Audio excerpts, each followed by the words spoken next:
Shalom, Ibu Bapak, Saudara-saudari yang terkasih dalam Tuhan kita Yesus Kristus. Kembali kita akan bersama-sama merenungkan kebenaran firman Tuhan yang akan dibawakan oleh Vikaris Nopiana STH. Dan pada kesempatan ini, nas yang berdasar pemberitaan firman Tuhan diambil dari 1 Yohanes pasal yang keempat, ayat yang ke-7 sampai yang ke-12. Dengan judul, Kasih adalah tanda kehadiran Allah. Nah, Ibu Bapak, Saudara-saudari yang terkasih dalam Tuhan kita Yesus Kristus, kita pasti tidak asing lagi dengan istilah kata kasih. Karena kata kasih merupakan ciri khas dari ajaran kekristenan. Dan kasih juga sebagai perwujudan Allah di dalam diri kita. Nah, Ibu Bapak, Saudara-saudari yang terkasih, dalam ayat 7 sampai ayat 8 menjelaskan kepada kita bahwa perwujudan kasih Allah itu dinyatakan bagi kita. Mari kita bersama membaca ayat yang ke-7 dan yang ke-8. Saudara-saudaraku yang kekasih, marilah kita saling mengasihi, sebab kasih itu berasal dari Allah, dan setiap orang yang mengasihi lahir dari Allah dan mengenal Allah. Barang siapa tidak mengasihi, ia tidak mengenal Allah, sebab Allah adalah kasih. Sebab Allah adalah kasih. Itu penegasan utama dalam perenungan firman Tuhan bahwa kasih itu adalah Allah itu sendiri. Dan Allah itu sendiri adalah sumber kasih bagi kehidupan kita. Nah, yang menjadi pertanyaan bagi kita adalah, apakah tidak ada tanda lain selain kasih Allah sebagai perwujudan kehadiran Allah? Kita tidak dapat mengatakan dengan mutlak bahwa tidak ada tanda lain selain kasih. Tetapi kebaikan, kemurahan, kesabaran, kesediaan menolong, kepedulian, kejujuran tidak sama dengan kasih. Dia tidak akan berarti tanpa ada kasih di dalamnya. Karena seseorang dapat berbuat baik kepada orang lain sebatas respon balik atas perbuatan orang lain. Hanya sebagai timbal balik, melakukan kebaikan karena orang sudah berbuat baik kepada kita. Menolong orang lain karena orang telah menolong kita. Berbeda halnya dengan kasih ketika kita melakukan segala sesuatu, baik menolong, melakukan segala sesuatu dengan menggunakan kasih, maka itu menjadi perwujudan kasih Allah di dalam kehidupan kita.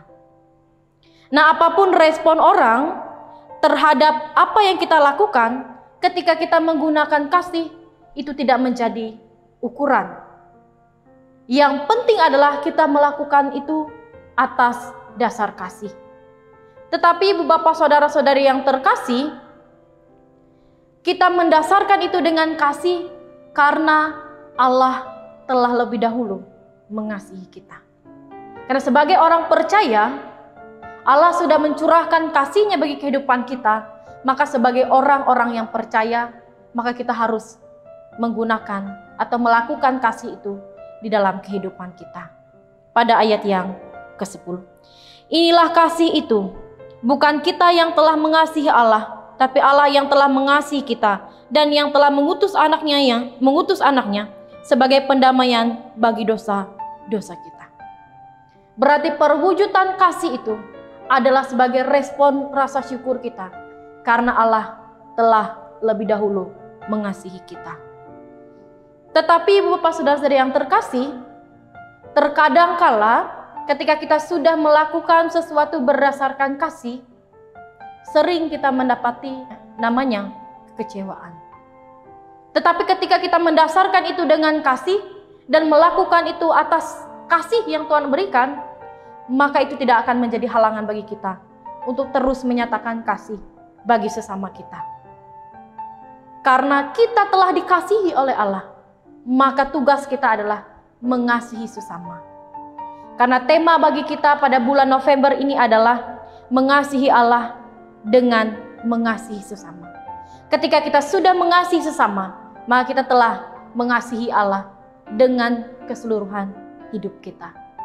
Biarlah Tuhan akan memampukan kita melakukan apa yang menjadi kehendak Tuhan dan memberi kasih bagi sesama kita. Amin. Mari kita bersatu dalam doa, kita berdoa.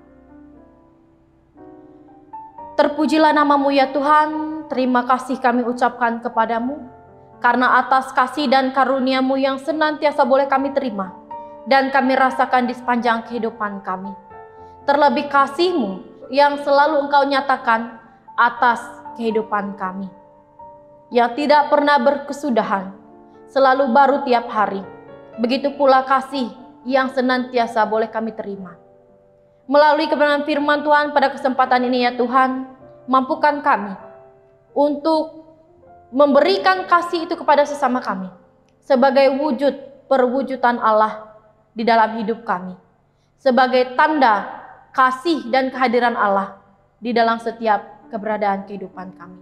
Berkati kami Tuhan dalam setiap tugas tanggung jawab kami, keluarga kami, usaha dan pekerjaan kami.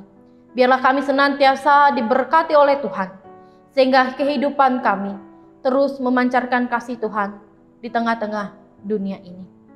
Setiap pergumulan, permasalahan yang boleh dan sedang kami hadapi, kami mohon tuntunan daripada Tuhan memampukan kami, agar kami tetap terus mengandalkan Engkau di dalam setiap keberadaan kehidupan kami.